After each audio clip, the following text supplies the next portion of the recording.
with you again today. ఈరోజు మీ అందరితో కలిసి ఉండడం నాకు చాలా ఆనందంగా ఉంది. అందుకే మీ అందరికీ కూడా నేను నా వందనాలు తెలియజేస్తున్నాను. As you know, we are going through the Gospel of John. మనందరికీ తెలుసు, మనం యోహాను సువార్తని గురించి నేర్చుకుంటూ ఉన్నాము.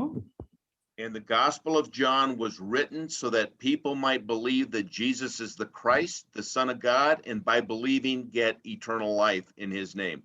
యోహాను తన సువార్తను రాయడానికి మొదటి ఉద్దేశం ఏంటంటే, ఆయన ద్వారా రక్షణ పొందాలి, ఆయన మెస్సియా దేవుని కుమారుడని అందరూ కనుక్కోవాలి అన్నటువంటి ఉద్దేశంతోనే తన సువార్తను రాశాడు.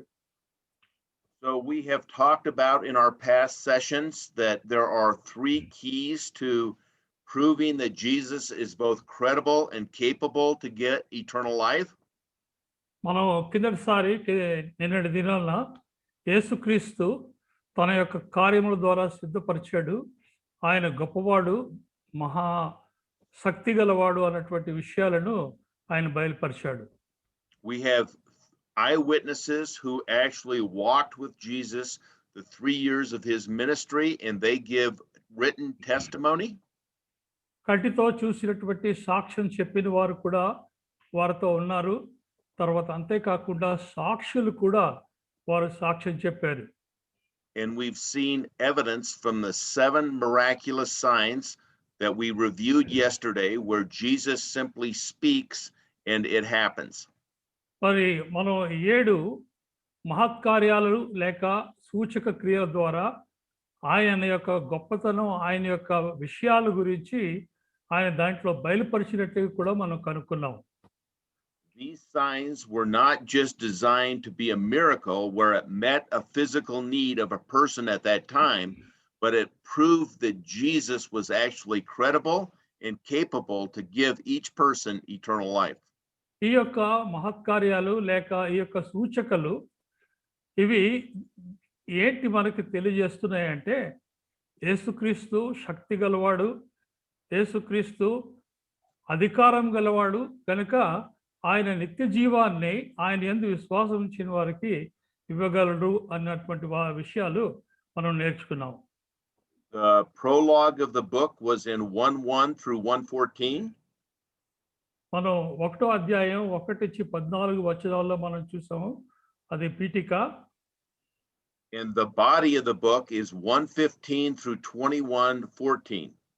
1వ అధ్యాయం 15వ వచనం నుంచి 21వ అధ్యాయం 14 వరకు ఆ యొక్క సువార్త యొక్క శరీరంగా మనం చూడొచ్చు. Yesterday we finished chapters 11 and 12, which is the first section, the 7 signs and speeches that Jesus gave in that section. మరి మనం నిన్నటి దినాన మనం చూసినటువంటి ఆ యొక్క భాగంలో 7 సూచక క్రియలు లేక 7 మహత్కార్యాలు ఆయన జరిగించిన విషయాల గురించి మనం తెలుసుకున్నాం. Now we are entering a speech that Jesus gives to his disciples, and then we will see the supreme sign, the destruction of the body of Jesus and his resurrection as the sanctuary of God. మరి ఈరోజు మరి ఒక గొప్ప సూచక క్రియ లేకపోతే మహత్కార్యాన్ని మనం 13వ అధ్యాయం 1వ వచనం నుంచి చూడనున్నాం. ఆయన ఏ విధంగా తనకు తాను సమర్పించుకొని మరి ఆయన పునరుత్థానుడు అయ్యాడు అన్నటువంటి విషయాల గురించి మనం దీంట్లో చూడగలం. Notice the speech is chapters 13 verse 1 through 17:26. It's going to be 4 chapters.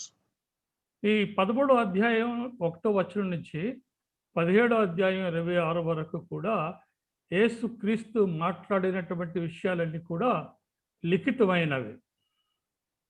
Then the sign that he prophesied in chapter 2 in the temple will happen in chapter 18 verse 1 through 21:14. రెండో అధ్యాయంలో ఆయన చెప్పినటువంటి మాట 18వ అధ్యాయం 1వ వచనంలో అది పూర్తి అవుతున్నట్లుగా మనం చూడగలం. So let's go down to look at what happens in this section 13 through 17. 13 నుంచి 17 వరకు ఏం జరిగాయో అన్నటువంటి విషయాలు మనం చూద్దాం. Why can't I move this?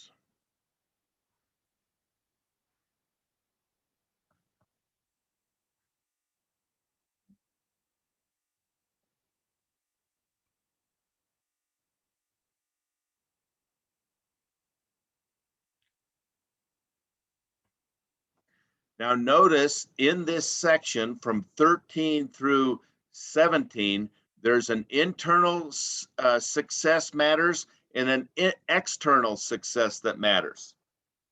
మరి మనం 13వ అధ్యాయం నుంచి 13వ అధ్యాయం 1వ వచనం నుంచి 14వ అధ్యాయం 31వ వచనం వరకు ఆంతర్యంలో జరిగినటువంటి విషయాలను, తర్వాత 15వ అధ్యాయం 1వ వచనం నుంచి 16వ అధ్యాయం 33 వరకు బహిరంగంగా ఆయన చూపించినటువంటి విషయాలను గురించి మనం చూస్తాం.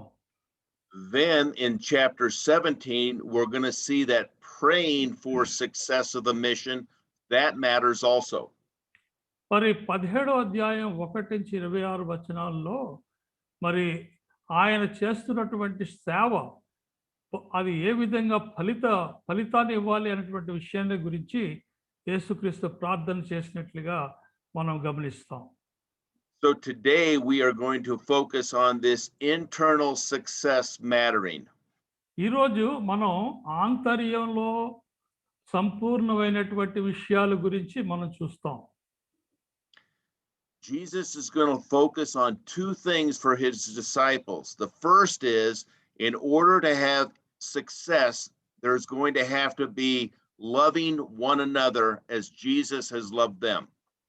మరి ఈరోజు మనం చూస్తాం ఏంటంటే ఆ యొక్క కార్యం జరగడానికి, సఫలం అవ్వడానికి కావలసినటువంటి విషయాలు తన శిష్యులకు యేసుక్రీస్తు తెలియజేశాడు. అందులో ప్రాముఖ్యమైనటువంటిది ఏంటంటే మరి ఒకరికొకరు మనం ప్రేమించుకోవాలి అన్న విషయం.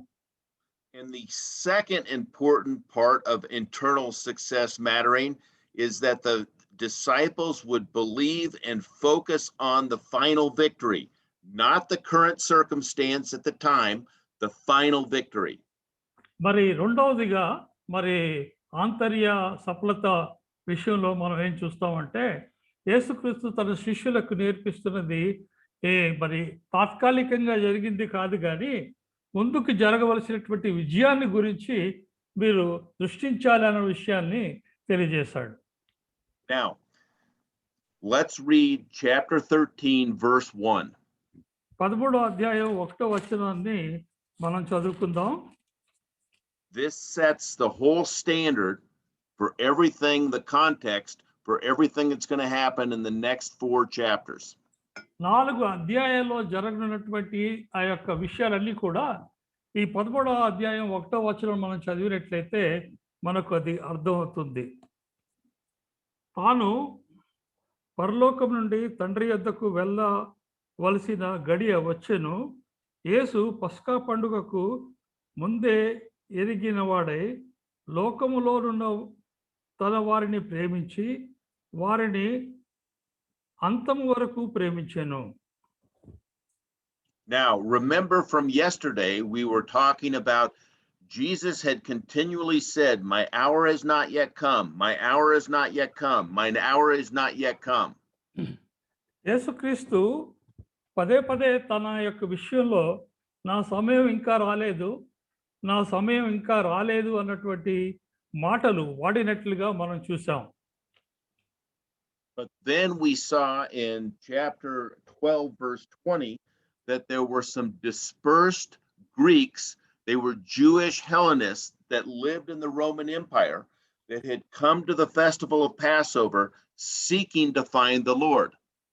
మరి కొంతమంది యూదుల్లో నుంచి మరి అధికారులు, యూదుల్లో ఉన్నటువంటి గొప్పవారందరూ కూడా ఆ యొక్క పండుగకు వచ్చి మరి యేసు ప్రభు ఎవరు అన్నటువంటి దాన్ని కనుక్కోవడానికి వారు ఎతుకుతూ ఉన్నారు.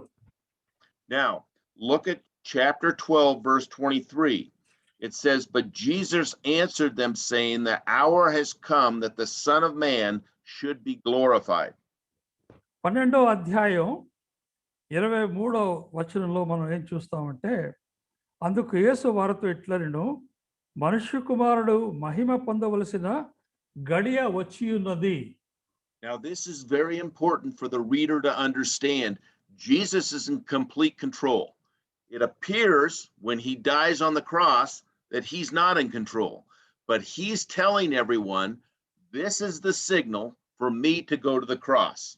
మరి ఈ యొక్క దీన్ని చదువుతున్న వారు, యోహాను సువార్త అధ్యయనం చేసిన వారు కనుక్కోవలసినటువంటి గొప్ప సత్యం ఏంటంటే, యేసుక్రీస్తు సిలువలో మరణించడం అది అపజయం కాదు కానీ, ఆ యేసుక్రీస్తు సిలువలో మరణించవలసినటువంటిది ఆ గడియ ఇప్పుడు వచ్చింది అన్నటువంటి దాన్ని ముందుగానే ఆయన బహిరంగపరుస్తూ ఉన్నాడు.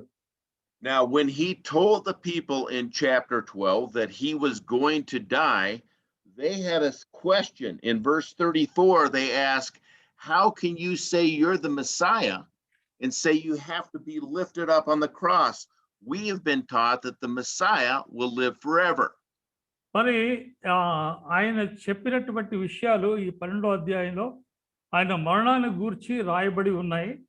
అయితే ఇప్పుడు యేసు ప్రభు చెప్తూ ఉన్నాడు కదా, నేను మరణిస్తానని, ఆయన పైకి ఎత్తబడతాడు అన్నటువంటి విషయం చెప్పాడు కదా. దాని నుంచి వారికి ఒక విస్మయం కలిగింది. ఏంటంటే మరి ఎలాగా, మరి మనం చూసినట్టయితే లేఖనాల్లో ఈ మెస్సియా సర్వకాలంలో జీవించేవాడు.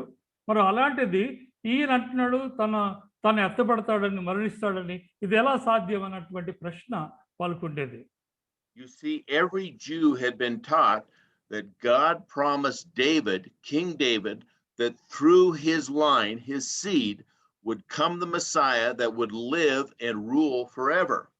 మరి అక్కడ రాయబడినటువంటి లేఖనాలను మనం గమనించినట్లయితే, మరి మెస్సియా వస్తాడు, ఆయన సదాకాలం కూడా తన రాజ్యాన్ని పరిపాలిస్తాడు అన్నటువంటి మాటలు వారు చూశారు. And God reiterated his promise in Daniel chapter 7 that the king would come and live and rule forever. దేవుడు మరొకసారి అదే పదాన్ని ఇంకొకసారి చెప్పాడు దానియేలు రాసినటువంటి పుస్తకంలో. దానియేలు గ్రంథం 7వ అధ్యాయంలో మనం చూడగలం. But other passages, Isaiah 53 and Psalm 22, showed that the Messiah would die, and so they were actually looking for two Messiahs, one that would die and one would live and rule forever. మరి యెషయా 55 తర్వాత కీర్తనలు 22లో రాయబడిన ప్రకారం ఒకవేళ వారు గమనించినట్లయితే, మరి ఈ మెస్సియా మరణిస్తాడు అన్నటువంటి విషయాన్ని గురించి కూడా రాయబడి ఉంది. అయితే ఇప్పుడు వీళ్ళకి ఒక ప్రశ్న ఏంటంటే, ఈ ఎవరు నిజమైనటువంటి మెస్సియా? మరణించేవాడా లేకపోతే సర్వదా పరిపాలించేవాడా? They could not comprehend that the same person could die and live and rule forever. వారు గ్రహించలేకపోయిన ఒక విషయం ఏంటంటే, మరి ఈ మెస్సియా మరణిస్తాడు, తర్వాత శాశ్వత కాలం పరిపాలిస్తాడు అన్నటువంటిది వాళ్ళ గ్రహింపులోకి రాలేదు. But Jesus had just given them the sign through the raising of Lazarus how someone could die and still continue to live through the power of resurrection. మరి యేసుక్రీస్తు ఒక సూచక క్రియ అంటే మరణించినటువంటి లాజర్ని తిరిగి లేపడం అన్నటువంటి దాంట్లో ఎలాగ ఒక వ్యక్తి మరణించిన తర్వాత కూడా తిరిగి పునరుత్థానమై జీవించగలడు అన్నటువంటి దాన్ని ఒక సూచకంగా చూపించాడు. So now that we come to this point where Jesus has said the hour has now come, what do we see Jesus doing? మరి ఇక్కడ మనం చదివినటువంటి భాగంలో నా గడియ వచ్చి ఉన్నది అన్నటువంటి దాంట్లో మనం చూసినట్లయితే యేసుక్రీస్తు ఏం చేస్తున్నాడు? Chapter 13 verse 1 at the end says, having loved his own who were in the world, he loved them to the end. మరి 13వ అధ్యాయం 1వ వచనంలో తాను ఈ లోకం నుండి తండ్రి యొద్దకు వెళ్ళవలసిన గడియ వచ్చేదని పస్కా పండుగకు ముందే ఎరిగిన వాడై ఉన్నాడు అన్నటువంటి దాని గురించి మనం చూస్తాం. Now, I want us to think about what this says. Jesus has just been told that he's going to the cross. He's going to die. He has a few days left on this earth.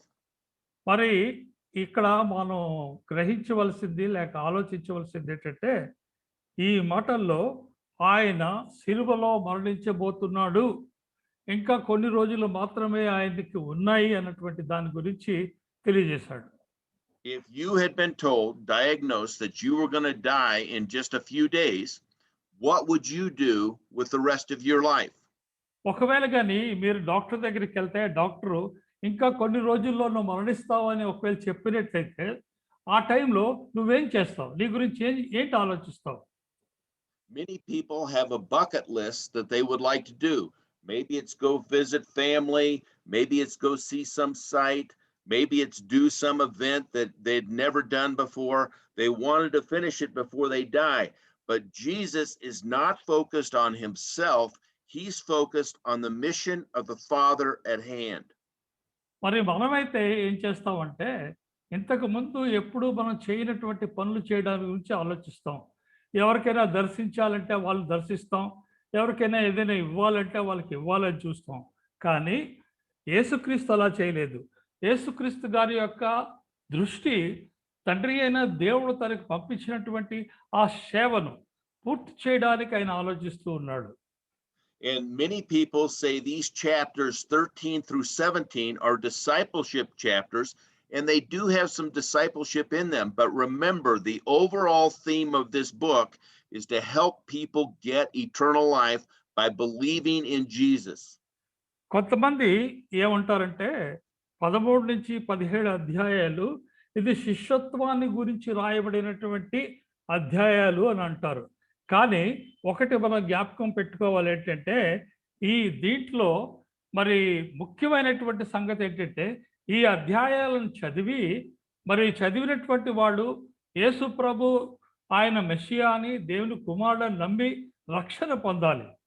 And this verse is telling us, even though Jesus knows the time has come for him to go to the cross, he knows the future. He knows the pain that he's going to go through. But instead of focus on himself, he is going to focus on preparing the disciples for his departure from this earth. మరి ఇక్కడ మనం గమనించాల్సినటువంటి ఒక గొప్ప సత్యం ఏంటంటే, మరి ఆయన సిలువలో మరణించవలసినటువంటి ఆ మరణం ఎంత ఘోరమైనది, ఎంత కష్టకరమైనటువంటిది ఆయనకి తెలుసు. కానీ అయినప్పటికీ కూడా తండ్రి అయినటువంటి దేవుని యొక్క మాట యొక్క గొప్పతనాన్ని ఆయన తన జీవితంలో పూర్తి చేయడానికి తనపైనే ఆయన ఆలోచిస్తూ ఉన్నాడు. Make no mistake, if we knew how we were going to die on a cross and it was coming shortly, we would be focused totally on our suffering and ourself. But Jesus knows that he came down to fulfill the Father's plan, and in order to do so, he is going to spend every moment he has preparing these disciples for his departure. ఒకవేళ కానీ ఆ సంగతి మనతో జరిగినట్లయితే, మనకెవరైనా సరే అలా చెప్పినట్లయితే, మనము మన గురించి ఆలోచిస్తాం. మనకి సంభవించే ఆ కష్టాల గురించి, ఆ నొప్పి గురించి మనం ఎప్పుడు తలుస్తాం. కానీ యేసు ప్రభు అలా చేయలేదు. యేసు ప్రభు మరి అవన్నీ తెలిసినా సరే, మరి ఆయన వచ్చినటువంటి ఉద్దేశము, తండ్రి పంపించినటువంటి ఉద్దేశం ఏంటంటే ఆయన సిలువలో మరణించాలి. The first thing Jesus needs to do is convince his disciples that he's in complete control. Nothing that's going to happen is going to surprise him. He knows the future. He knows everything that's going to happen, and he's going to tell the disciples, here's what's going to happen in the future. శిష్యులకి మరి ఆయన పూర్ణంగా అర్థం చేసుకోలేకునేలాగా మరి ఈ విషయాలు తెలియజేస్తున్నాడు. ఏంటంటే నేను మరి కంట్రోల్లో ఉన్నాను. ఏంటంటే నాకు భూత భవిష్యత్ జ్ఞానం నాకు ఉన్నది, నాకు ఏం సంభవిస్తుందో నాకు తెలుసు అన్నటువంటి దాన్ని శిష్యులకి ఆయన తెలియజేస్తూ ఉన్నాడు. Now, verse 2 says Judas Iscariot already had betrayed Jesus because Satan had put this into his heart. మరి 2వ వచనంలో మనం చూసినట్లయితే, వారు భోజనం చేయుచుండగా ఆయనకు అప్పగింపవలనని సీమోను కుమారుడు ఇస్కారియోతు యూదా హృదయంలో అపవాది ఇంతకు ముందు ఆలోచన పుట్టించి పుట్టించుండెను గనుక అన్నటువంటి విషయాన్ని రాయబడింది. ఇది జరగనున్నది అన్నటువంటిది కూడా యేసు ప్రభువుకు తెలుసు. So the first order of business is Jesus to tell the disciples there is one that is in the group that is going to betray him. He knows the future. He knows they're going to betray them. He's telling them right here. ఆయన తన శిష్యులకు ముందుగానే తెలియజేశాడు ఏంటంటే, మీలో ఒకడు నన్ను పట్టిస్తాడు అని అటువంటి విషయాన్ని చెప్పాడు. అంటే దాన్ని బట్టి శిష్యులు ఏం అర్థం చేసుకోవాలంటే, ఈయనకు భవిష్యత్తు కూడా తెలుసు అన్నటువంటి దాని గురించి వాళ్ళు గ్రహించాలి. The next thing that he's going to do is he's going to wash their feet. He needs to teach them a lesson of how to love one another. మరి తర్వాత ఏం జరిగింది అనంటే, ఆయన శిష్యుల యొక్క పాదాలు కడిగాడు. ఎందుకంటే ఎలాగా ఒకరికొకరు ప్రేమ కలిగి ఉండాలి అన్నటువంటి విషయాన్ని దాంట్లో బయలుపరిచాడు. Now, in this culture, there would never be a master who would wash the feet of a servant. It was always the servant who would wash the feet of the master. So this took them back, the disciples. The master was actually going to wash their feet. మరి సాధారణంగా మనం ఉన్నటువంటి ఈ లోకంలో శిష్యులు పనిచేసే వారి కాలు ఎవరు కడగరు కానీ, అయితే పనిచేసేవారు మాస్టర్ గారి కాలు కడగాలి అనేటువంటి ఒక ప్రథ మనకున్నది. Remember, everything that Jesus does in this teaching period is to teach his disciples how to do ministry after he departs from this world.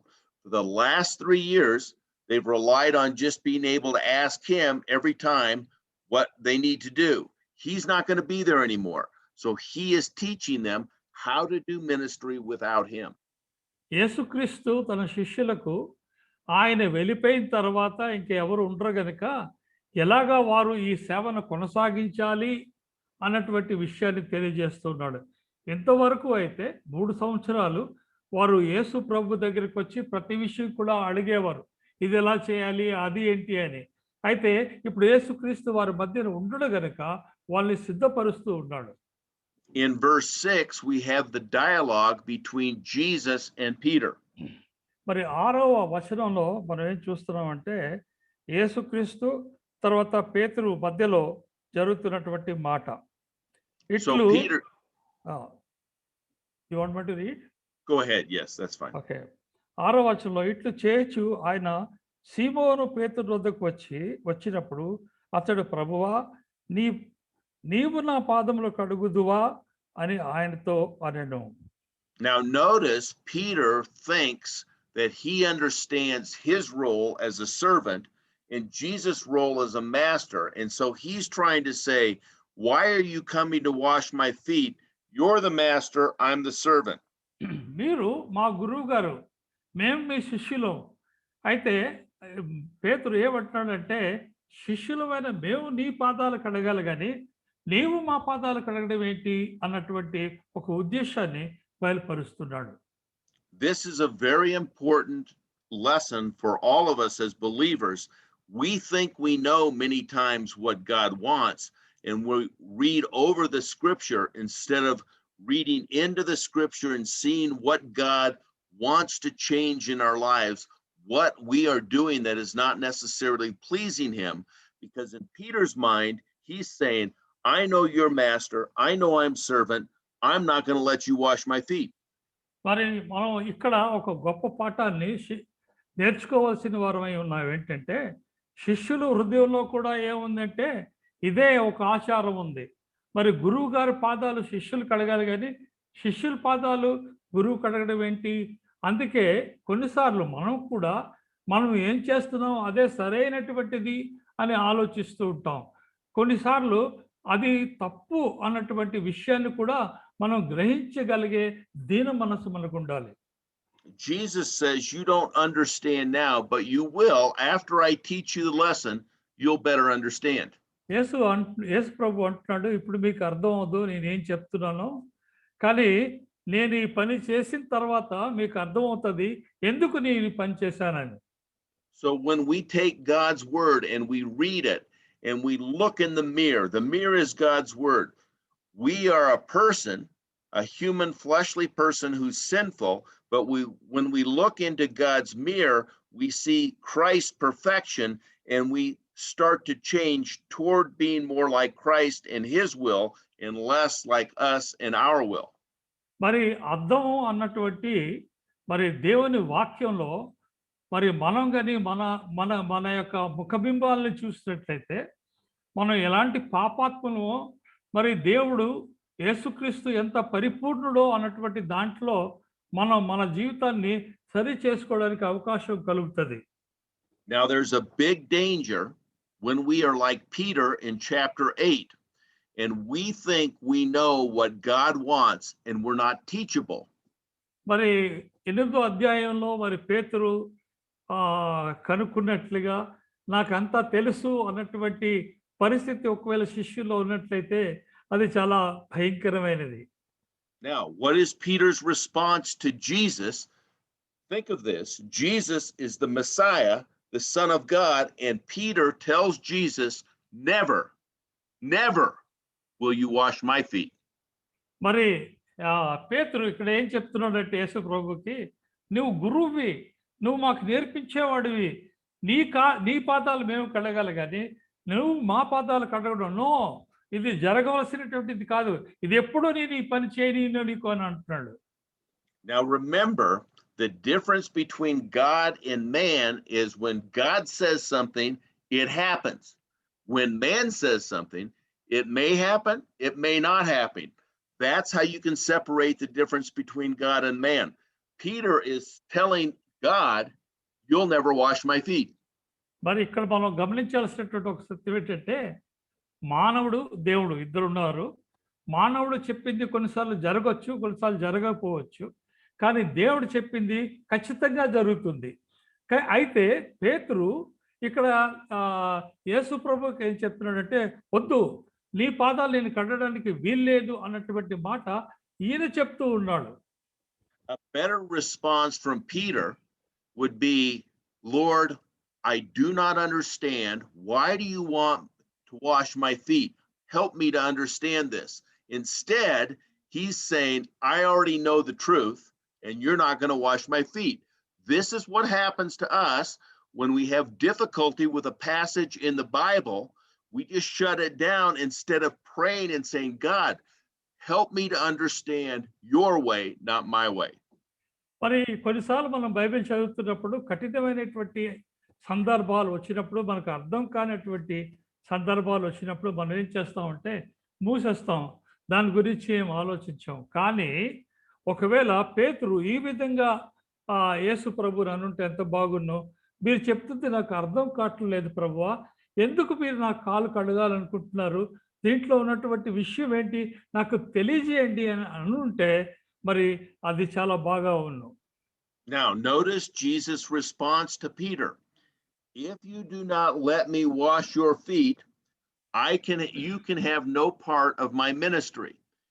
He's trying to teach him something, and he says, if you don't allow this to happen, you're not going to be able to do ministry with me. మరి ఇక్కడ ఒక గొప్ప సంగతి యేసు ప్రభు పేతురుకు నేర్పిస్తున్నాడు ఏంటంటే, ఒకవేళ కానీ నువ్వు నీ పాదాలు కడగడానికి అవకాశం ఇవ్వకపోయినట్లయితే నువ్వు నా సేవలో పాలుగారుడు కావడానికి వీల్లేదు అన్నటువంటి సంగతిని మరి యేసు ప్రభు పేతురుకు చెప్తూ ఉన్నాడు.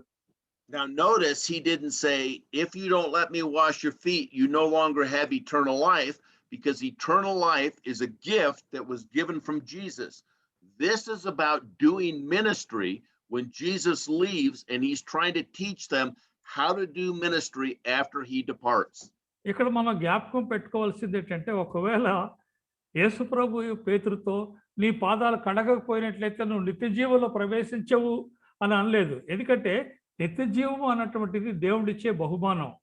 అయితే ఇక్కడ మరి సేవ చేయడానికి అవకాశం నీకు కలగదు అన్నటువంటి విషయాన్ని తెలియజేస్తూ ఉన్నాడు. Now, Peter so badly wants to do ministry for Jesus. He says, don't just wash my feet then.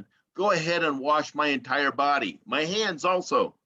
మరి పేతురుకి యేసు ప్రభు సేవ చేయాలనేటువంటి ఆసక్తి చాలా ఉంది కనుక, అయితే ఆయన ఏమన్నాడంటే, సరే సార్ ఒక పని చేయండి, మీరు కేవలం నా కాలు మాత్రం కడగొద్దండి, నా శరీరం అంతటిని కూడా మీరు కడగండి అని అంటాడు. Jesus tells him that he is already clean. He's already bathed. He doesn't need to have his whole body washed, only his feet. అయితే యేసు ప్రభు ఏం చెప్తున్నాడంటే, ఒకసారి స్నానం చేసిన వాడు మళ్ళా ఇంకా స్నానం చేయాల్సిన అవసరం లేదు. ఎందుకంటే నీ శరీరం అంతా కూడా స్నానంతో శుద్ధి చేయబడింది. కానీ నీ కాళ్ళు మాత్రం కడగనీయు అని అంటాడు. He then tells them everyone in the room, the 12 disciples, are all clean except one. Judas Iscariot is not clean. Jesus tells the whole world who the believers were in the room and who the unbeliever was. మరి రూమ్‌లో ఉన్నటువంటి ఆ యొక్క గదిలో ఉన్నటువంటి 12 మంది శిష్యుల్లో 11 మంది శిష్యులు శుద్ధీకరింపబడ్డారు. కానీ అందులో ఇస్కరియోతు ఒక్కడు మాత్రం మరి యేసు ప్రభులో శుద్ధీకరణ పొందలేదు. అయితే ఇక్కడ మనం చూడాల్సినటువంటి సత్యం ఏంటంటే, ఈ యొక్క గదిలో ఎవరు విశ్వాసులు ఉన్నారు, ఎవరు అవిశ్వాసి ఉన్నాడు అనేటువంటి దాన్ని మనం గమనించగలం. Then he teaches them exactly what he did. He said, I'm your master, but I went ahead and washed your feet. That is, I served you. And I want you to do the same thing that I do, because you're not greater than me when I depart from here. మరి నేను మిమ్మల్ని విడిచిపెట్టి వెళ్ళిన తర్వాత మీరు ఈ సంగతి జ్ఞాపకం పెట్టుకోవాలి ఏంటంటే, నేను గురువైనప్పటికీ కూడా శిష్యులైన మీ పాదాలు కడిగి మీకు సేవ చేశాను. అలాగే మీరు కూడా గొప్పవారిగా మీరు భావించకుండా మీ దగ్గరికి వచ్చినటువంటి వారి అందరికీ సేవ చేసే మనోభావం మీరు కలిగి ఉండాలి అని చెప్తాడు. Then Jesus says, I'm not speaking to all of you because one of you is going to betray me. మరి మీ అందరితో నేను ఈ విషయం చెప్పడం లేదు, కానీ ఒకడు మాత్రం నన్ను పట్టిస్తాడు, ఆయనతో మాత్రం ఈ మాటలను చెప్పడం లేదని అన్నాడు. Then the disciples all looked at each other. You can imagine if you were one of these disciples and you're saying, am I the person that's going to betray Jesus? మరి ఒకవేళ మనం కానీ అక్కడ ఉన్నట్లయితే మనం కూడా అలాగే ఒక ప్రశ్న వేస్తాం ఏంటంటే, యేసు ప్రభువా, నేను నీకు పట్టిస్తానా, నేను మీ విషయంలో మోసపరుస్తానా అని అడిగి ఉండేవాడు. Then Jesus dips the bread into the bowl and gives some to Judas Iscariot and says, go do what you need to do. మరి యేసుక్రీస్తు ఆ ఇస్కరియోతుకి మరి ఆ యొక్క రొట్టెని ఇచ్చిన తర్వాత, వెళ్ళు, నువ్వు ఏ పని చేయాలనుకుంటున్నావు పని చెయ్యు అని పంపిస్తాడు. Now notice, Judas Iscariot had already made the deal with the other people. Jesus didn't force him to go do it. He's already started the decision. He's saying, go finish what you started right now. మరి దీనికి ముందే ఇస్కరియోతు మరి యేసు ప్రభువును పట్టివ్వడానికి ఇంత సొమ్ము నాకు కావాలి అన్నటువంటి ఒక డీల్ కుదుర్చుకున్నాడు. కనుక ఆ పని నువ్వు చెయ్యు, వెళ్ళు అని యేసు ప్రభు చెప్తూ ఉన్నాడు. Verse 30 is a very important break in the section, because having received the piece of bread, Judas went out immediately into the night. మరి 30వ వచనం ఈ అధ్యాయం మధ్యలో ఒక ఇంటర్వెల్ లాంటిది, మధ్యాంతరం లాంటిది. 30వ వచనంలో ఏమని రాస్తుందంటే, వాడు ఆ మొక్క పుచ్చుకొని వెంటనే బయటికి వెళ్ళాను, అప్పుడు రాత్రి వేళ అని రాయబడింది. So from this point till the end of chapter 17, there's only the 11 believing disciples that are with Jesus. They've already believed in him. He said they were all clean just a minute ago, except for Judas, who is left now. Everything that he speaks is to the 11 believing disciples. మరి ఇక్కడి నుంచి తర్వాత మనం చదివినటువంటి భాగంలో మరి 11 మంది విశ్వాసులతో యేసు ప్రభు మాట్లాడుతూ ఉన్నాడు. ఎందుకంటే ఇస్కరియోతు ఇప్పుడే ఆయన వెళ్ళిపోయాడు, ఇక ఆయన విశ్వాసుల గుంపులో లేడు.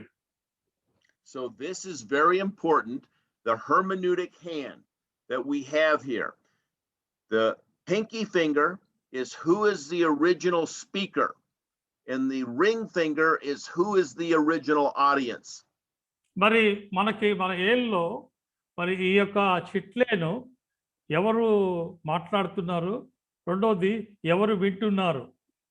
The middle finger is who is the original writer of the document or the book, the Gospel of John, and the pointer finger are who are the original readers, first century Christians. మరి మూడోదిగా మనం ఏం చూస్తున్నాం అంటే ఈ యొక్క లేఖనాలన్నీ కూడా ఎవరు రాశారు, తర్వాత రెండోది ఈ లేఖనాలన్నిటిని కూడా ఎవరు చదువుతారు అన్నది కూడా ఉంది. And the thumb is how do I, as a 21st century Christian, grasp this passage? How do I take the context of this passage and apply it to me? ఈ బొటనవేలు దేనికి తెలియజేస్తుందంటే ఏ విధంగా నేను ఈ సత్యాన్ని నా జీవితంలో అన్వయించుకొని దీన్ని అనుసరించాలి అన్నటువంటి దాని గురించి గుర్తిస్తుంది. Notice the thumb is opposite of these other fingers. So we have to figure out original speaker, original audience, original writer, original readers, and then how do I grasp this passage? మరి ఈ ఈ యొక్క ఏళ్ళలో ఈ నాలుగుకి భిన్నంగా ఉన్నటువంటిది బొట్లేను. మరి ఈ 4 ఏళ్ళలోనే ఎవరు మొదట రాశారు, ఎవరు విన్నారు, ఎవరు దాన్ని గ్రంథకర్త, మరి ఏ విధంగా మనం దాన్ని పఠించాలి అన్నటువంటి. కానీ దాంట్లో ముఖ్యమైనటువంటిది బొట్టల మీద ఏంటంటే ఇందులో ఉన్నటువంటి సత్యాలను మనం దాన్ని మన జీవితంలో అన్వయం చేసుకొని మన జీవితంలో ఉంచుకోవాలి అనేటువంటిది. So let's remember, Jesus now is speaking, since Judas Iscariot has left, to 11 believing disciples. He said they're all clean, they all have eternal life. This is not about how they get eternal life. It's about how they're going to do ministry when Jesus leaves. మరి మిగిలిపోయినటువంటి 11 మందిలో మరి వీరంతా కూడా శుద్ధీకరింపబడ్డారు, విశ్వాసం ఉంచిన వారు.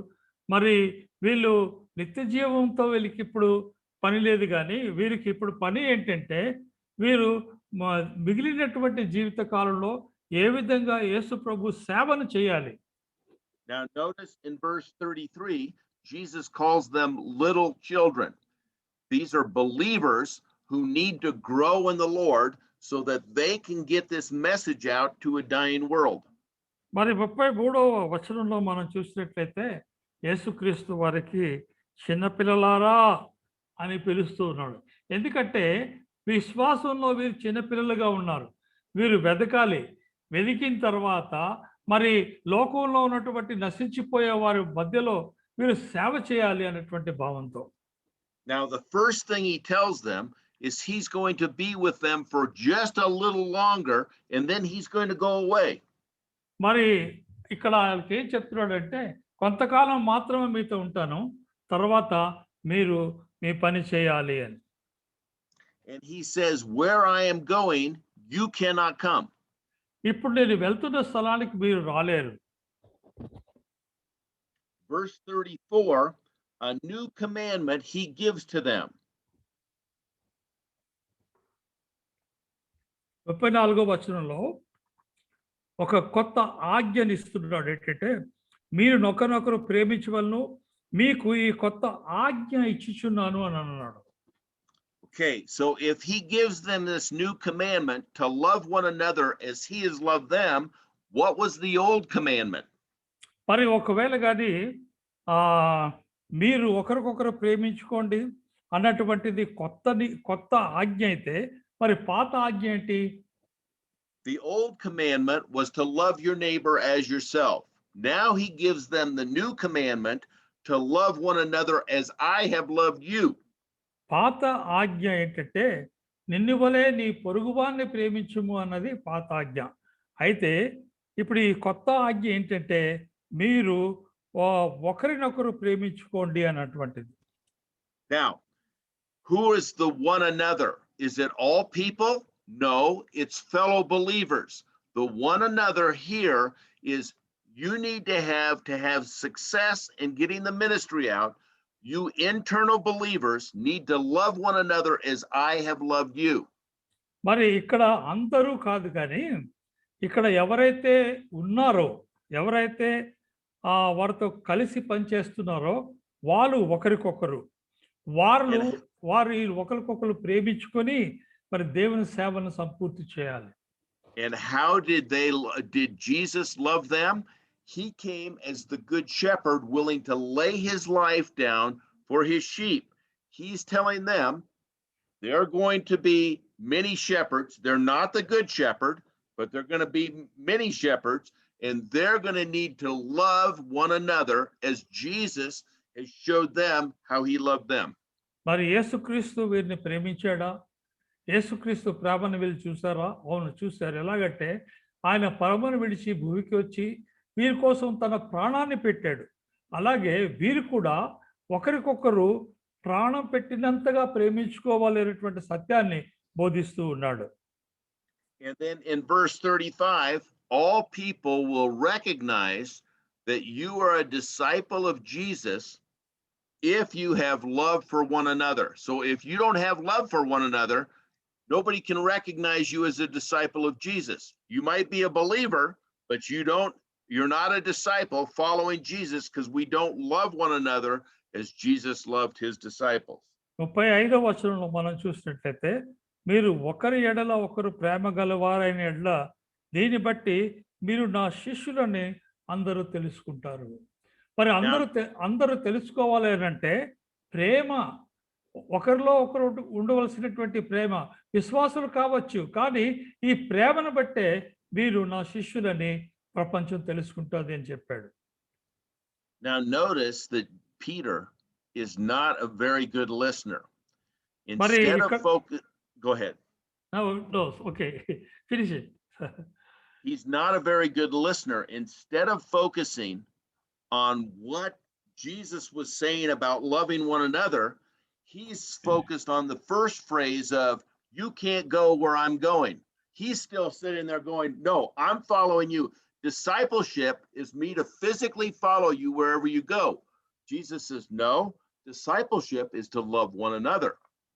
మరి పేతురు గారు మంచి వినే శక్తి ఆయనకి లేదు, సహనం కూడా ఆయనకి లేదు. కనుక యేసు ప్రభు చెప్తున్నటువంటి మాటలకి అర్థం చేసుకోకుండా నువ్వు వెళ్ళిన స్థలానికి మేము కూడా వస్తాం, ఎందుకంటే నేను మిమ్మల్ని వెంబడిస్తూనే ఉన్నాను అంటాడు. అయితే యేసు ప్రభు అంటాడు, కాదు, మీరు ఒకరినొకరు ప్రేమించుకొని మీరు నా శిష్యులని ప్రజలకు చూపించండి అని చెప్తాడు. You see, remember when we went at the beginning of the Gospel of John, Andrew, Peter's brother, and John were disciples of John the Baptist. Then they left him and went and started following Jesus and became disciples of him. So in their minds, a disciple is someone who can just continually just follows the rabbi around and listens to his teaching. మరి ఆంద్రేయ సీమోను పేతురు యొక్క సహోదరుడు. మరి వీళ్ళు బాప్తిజం ఇచ్చే యోహాను శిష్యులుగా ఉండేవారు. అయితే మరి ఎప్పుడైతే యేసు ప్రభు వచ్చాడో యేసు ప్రభు వెనకతల వెళ్ళి యేసు ప్రభు శిష్యులయ్యారు. అలాగా ఎక్కడైతే గురువు గారు ఉంటారో అక్కడ శిష్యులు ఉండాలి అన్నటువంటి ఒక ఆలోచన వీరిలో ఉంది కనుక అదే ఆలోచనతోటే మాట్లాడుతూ ఉన్నాడు పేతురు. So Jesus has to change the disciples' understanding of what discipleship is, because he's leaving and they can't go there. They think as a disciple, I have to follow you wherever you go. Jesus says, no, now you have to love one another as I have loved you. ఇక్కడ మనం అర్థం చేసుకోవాల్సినటువంటి సత్యం ఏంటంటే మరి పేతురు తన యొక్క మనసులో తనకున్నటువంటి ఆ కాన్సెప్ట్ మారలేదు. ఏంటంటే నువ్వు గురువు కనుక నువ్వు ఎక్కడికి వెళ్తావు, నేను అక్కడికి వస్తాను అని అంటున్నాడు. కానీ ఆయన వెళ్ళే స్థలం ఏది అన్నది తెలియదు కనుక అలా మాట్లాడుతూ ఉన్నాడు. Now notice in verse 37, Peter says, Lord, why can't I follow you? I'm willing to lay my life down for you. మరి 37వ వచనంలో పేతురు ఏమంటున్నాడంటే, పేతురు, ప్రభువా, నేను ఎందుకు ఇప్పుడు నీ వెంట రాలేను? నీ కొరకు నా ప్రాణం పెట్టుటకైనను నీ పెట్టుదనని ఆయనతో చెప్పగా యేసు నా కొరకు నీ ప్రాణం పెట్టుదువా అని ప్రశ్నిస్తున్నాడు. Now, I want you to think about this because Peter is not understanding what Jesus wants. ఇక్కడ ఆలోచించాల్సినటువంటి ఒక సంగతి ఏంటంటే యేసు ప్రభు ఏమైతే చెప్పాలనుకుంటున్నాడో దాన్ని పేతురు అర్థం చేసుకోలేకపోతున్నాడు. Peter says, I want to show my loyalty to you by going wherever you go. And when they try to kill you, they can kill me also. మరి ఇక్కడ పేతురు తనకున్నటువంటి ఆ యొక్క ఆ సాదృత్వ మనుష్యం చూపిస్తున్నాడు. నువ్వు ఎక్కడికి వెళ్తావో నిన్ను వెంబడిస్తాను, నువ్వు ఎక్కడుంటావో నేను అక్కడ ఉంటాను అని చెప్తున్నాడు. Jesus had just told them how they are to lay their life down for Jesus. The way they do it is to love one another as Jesus has loved them. That is, put them first and him second. He knows his time has come. He is using all his energy to prepare his disciples for his departure. Not about him, it's about the others. మరి ఆయన సమయం సంపూర్ణం అయిపోతుంది, ఆయన శిలువలో మరణించే కాలం దగ్గరికి వస్తుందని ఆయన తెలుసు. అయితే ఈ ఈ యొక్క సమయాన్ని, మిగిలిన సమయాన్ని అంతటిని కూడా శిష్యులకు సిద్ధపరచడంలోనే ఆయన పెడుతూ ఉన్నాడు. శిష్యులకు చెప్తున్నాడు, మీరు మొదట నేను తర్వాత అన్నటువంటిది. అది ఎందుకంటే అదే మనోభావం మరి ఒకరికొకరు ప్రేమించుకోవడం అన్నటువంటి దాంట్లో కూడా మరి ఇమిడి ఉన్నది అన్నటువంటి విషయాన్ని తెలియజేస్తున్నాడు. So we have a misunderstanding today as the thumb. If we are disciples of Jesus, we need to lay our life down for the brothers and sisters, body of believers, encourage them every day to get this message out to a dying world. That's our role right now. మనం ఇక్కడ ఒక తప్పు చేస్తున్నాం ఏంటంటే ఈ అన్వయం చేయడం అన్నటువంటి విషయాన్ని మనం మర్చిపోతూ ఉన్నాం. మరి యేసు ప్రభు చెప్పినటువంటి గూఢార్థం ఏంటంటే మన ప్రాణాలు కావాలంటే మన సహోదరుల కొరకు, మన సేవ కొరకు మనం పెట్టినా సరే తప్పులేదు అన్నటువంటి విషయాన్ని తెలుసుకొని వారు శిష్యులుగా జీవించాలి అన్నటువంటి దాన్ని తెలియజేస్తున్నాడు. Now, look at Jesus' response to Peter. He says, oh, you say you're going to lay your life down for me? I'm going to tell you, before the rooster crows, you will deny me 3 times. మరి ఇక్కడ యేసుక్రీస్తు పేతురుకి చెప్తున్న జవాబు ఎలా ఉందంటే, మరి నా కొరకు నీ ప్రాణం పెడతావా అని ప్రశ్నించి, మరి కోడి కొయ్యక ముందు నువ్వు 3 సార్లు నేను ఎవరో తెలియదని నువ్వు చెప్తావని అక్కడ చెప్పినట్లుగా 38వ వచనంలో మనం చూస్తాం. Now remember, the standard here is Jesus is saying, if you're my disciples, you're going to lay down your life, that is, love one another as I have loved you. మరి ఇక్కడ ఒక పద్ధతి లేక ఒక ముఖ్యమైన విషయం ఏంటంటే, నేను మీ కొరకు ఎలాగైతే ప్రాణాలు పెడుతున్నానో అలాగే మీరు కూడా సేవలో మీ సహోదరుల యొక్క ఉన్నతి కొరకు మీ ప్రాణాలు పెట్టండి అని. Peter, thinking that no, my focus is not on these brothers, these fellow people that I have here. It's the relationship between you and me, Jesus. I really don't care if you leave all these other guys behind. What I care about is I go with you and I'm willing to die for you. And Jesus says, that's not the ministry that I'm talking about. The Father's plan is I'm going to leave, you're going to stay here, and you're going to get the message out, and you're going to encourage your brothers to get the message out. You're not coming with me. It's not Peter's plan, it's the Father's plan.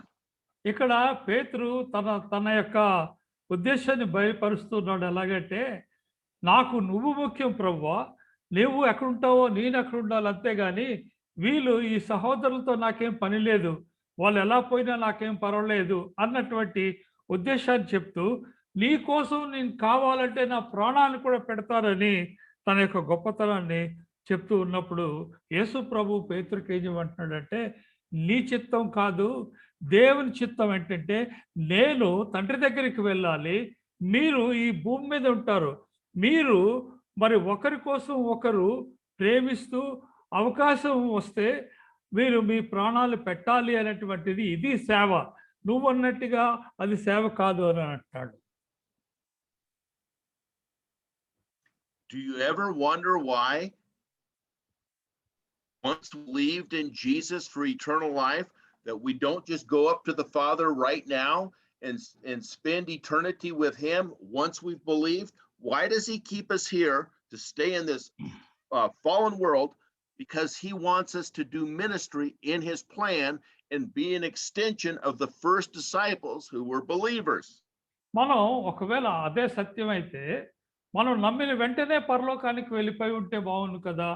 మరి ఎందుకు మనం నమ్మి నిత్య జీవాన్ని పొంది ఈ భూమి మీద జీవిస్తున్నామంటే ఇది దేవుని ఉద్దేశం ఏంటంటే మనకు దేవుడు ఇచ్చినటువంటి రక్షణను దాని యొక్క సువార్తను ఇతరులతో మనం పంచుకోవాలి, ఇతరులకు మనం తెలియజేయాలి అనేటువంటి ఉద్దేశంతో ఈ పాడైపోయినటువంటి ప్రపంచంలో మనకు దేవుడు ఇచ్చాడు.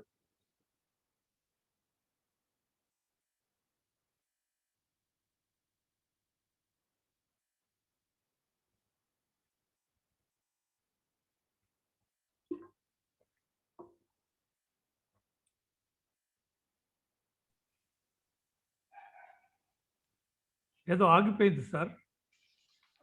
అన్న ఆగింది ఏమో మళ్ళా.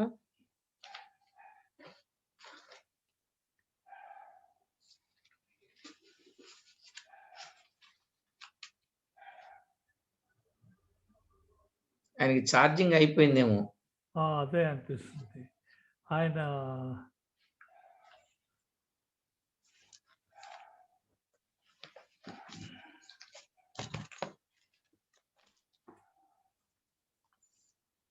సరే ప్రియులారా, అక్కడ విన్న ఆ వర్తమానాన్ని మనము జాగ్రత్తగా ఆలోచన చేసినప్పుడు అమూల్యమైన సత్యాలు అందులో వ్రాయబడ్డాయి. If we understand the real facts that is written in the word of God, we will understand much more. ఒకప్పుడు కడగొద్దన్న ఆయన నిలువెల్లా కడగమని కోరాడు. Once he said, "Don't wash me." Now he says, "Wash me the whole body." దేవుడెవరో ఆయన గుర్తించి నిత్య జీవపు మాటలు గలవాడవని వెంబడించి వచ్చిన ఆయన Once upon a time he understood that he is the only one who speaks the words of the eternal life. నిజమే, నిత్య జీవము మాటలు కలిగిన ఆయనను వెంబడించి ఆయనతో పాలు పొందాలనేటటువంటి గొప్ప ప్రయత్నం చేసిన వాడు ఈ పేతురు. This Peter is the one who has understood that the Jesus what he is speaking is, it is concerned the eternal life. Now ప్రభు అన్నారు, నేను నిన్ను కడుగని ఎడల నాతో నీకు పాలు లేదు అని 13వ అధ్యాయం 8వ వచనంలో చెప్పారు. Chapter 13:8 Jesus says to Peter, పేతురు, ఇది నా తెలుగు బైబిల్ ఉంది సార్. ఓకే, నేను నిన్ను కడుగకపోతే నాతో నీకు పాలు లేదు అన్నాడు. If I don't wash you, you will not be my partner anymore. దేవుని వాక్యంలో వ్రాయబడిన మాట, అసలు దేవుడు తన పిల్లలైన వారికి ఏ ఏ విషయాలలో పాలునిస్తాడు? What are the things that God wants to participate and give us the part? ఇక్కడ మనం కొన్ని విషయాలు జ్ఞాపకం చేసుకోవాలి.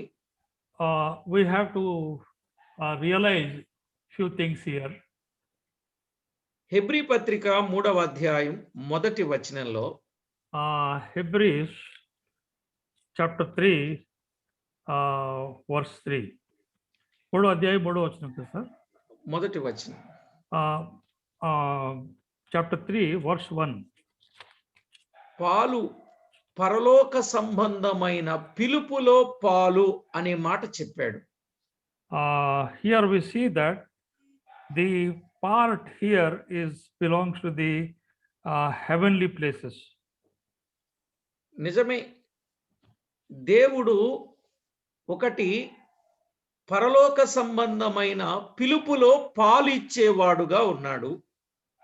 It is true that the heavenly things God wants us to give us a part. రెండవదిగా ఎఫెసీ పత్రిక 3వ అధ్యాయం 6వ వచనంలో, పరలోక సంబంధమైన వాగ్దానములో పాలు ఇచ్చేవాడుగా ఉన్నాడు.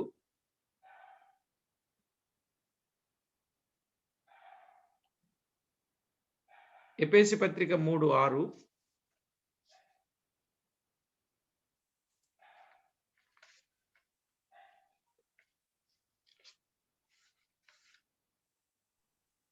అన్న టెరీ అన్న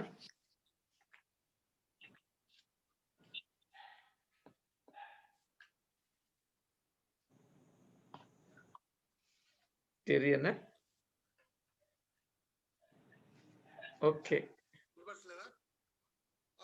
టెరీ అన్న అంకుల్ మీరు చేస్తారా?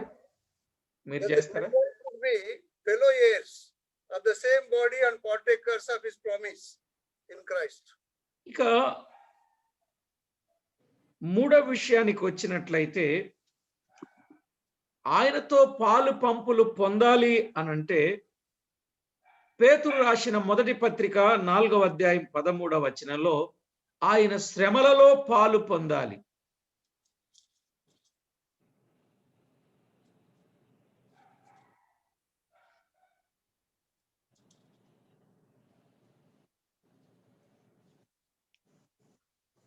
Pastor Raj Paul. That you partake of Christ's sufferings, that when his glory is revealed, you may also be glad with exceeding joy. నాలుగవదిగా హెబ్రీ పత్రిక 12:8లో ఆయన శిక్షలో పాలు పంపులు పొందాలి. అంకుల్ టూకీగా చెప్పండి, బ్రదర్ వచ్చేసారు. The fourth thing is whatever he teaches us, we have to be part in that. ఇక ఐదవదిగా పేతురు రాసిన 2వ పత్రిక 1:4లో దేవ స్వభావములో పాలు పొందాలి.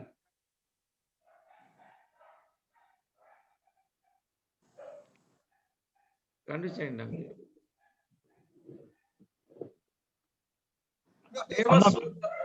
దేవ స్వభావములో పాలు పొందాలి. Which have been given to us exceedingly great and precious promises, that through these you may be partakers of the divine nature, having escaped the corruption that is in the world through lust. ఆరవదిగా కీర్తన 16:6లో మనోహరమైన స్థలములలో పాలు అన్నాడు.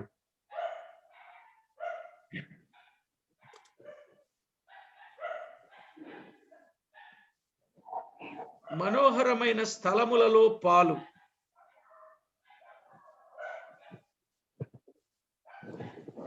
టూకీగా చెప్పాను. The lines have fallen to me in the pleasant places. Yes, I have a good inheritance. ఆ తర్వాత ఏడవదిగా పేతురు రాసిన మొదటి పత్రిక 5:1లో నిత్య మహిమలో పాలు.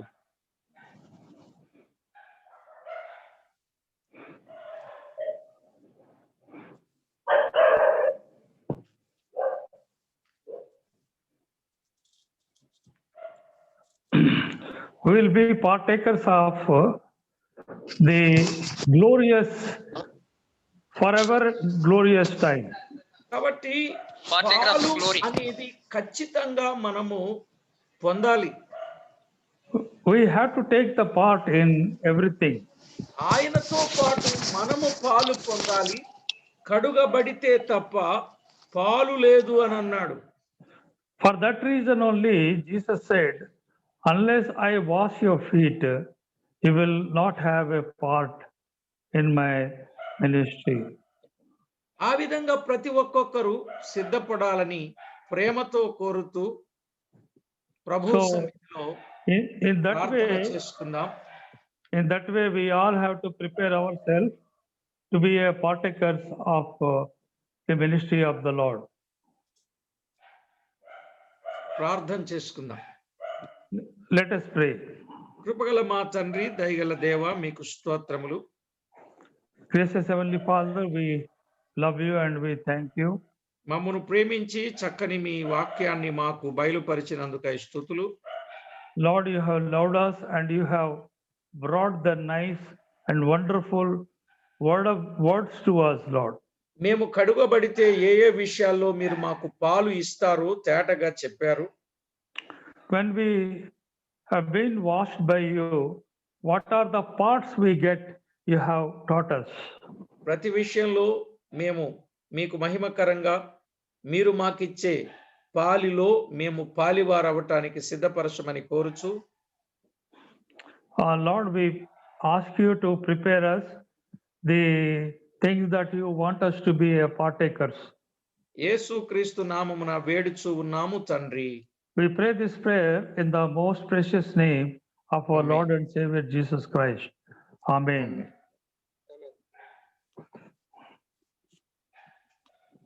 బ్రదర్ స్టీవ్ గారు వచ్చారు. వచ్చారయ్యా.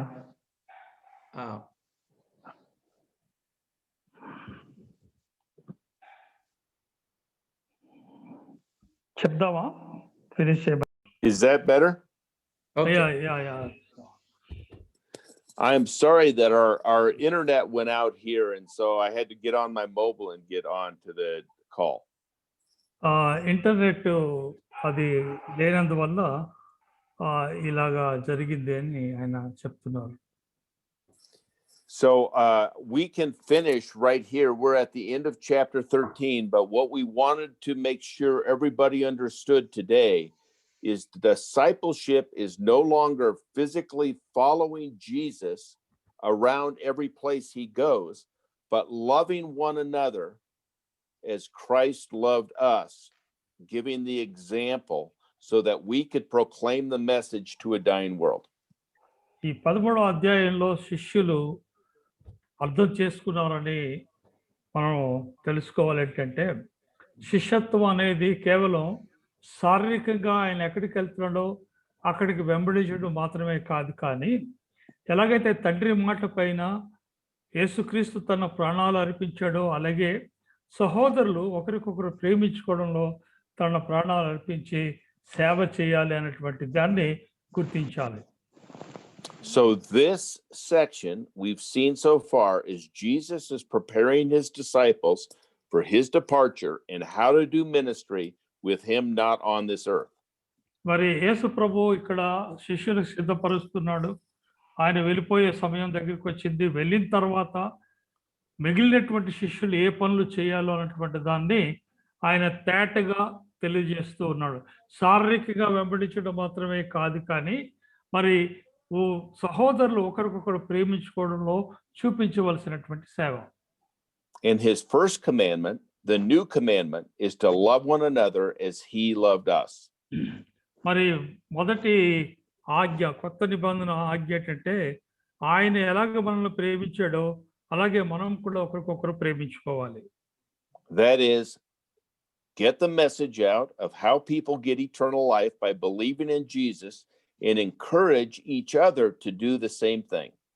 మరి నూతనంగా విశ్వసించి నిత్యజీవం పొందినటువంటి వారు ఈ యొక్క సంగతి తెలుసుకోవాలంటే ఒకరికొకరు విశ్వాసులు ప్రేమించుకోవాలి అని. Yes brother.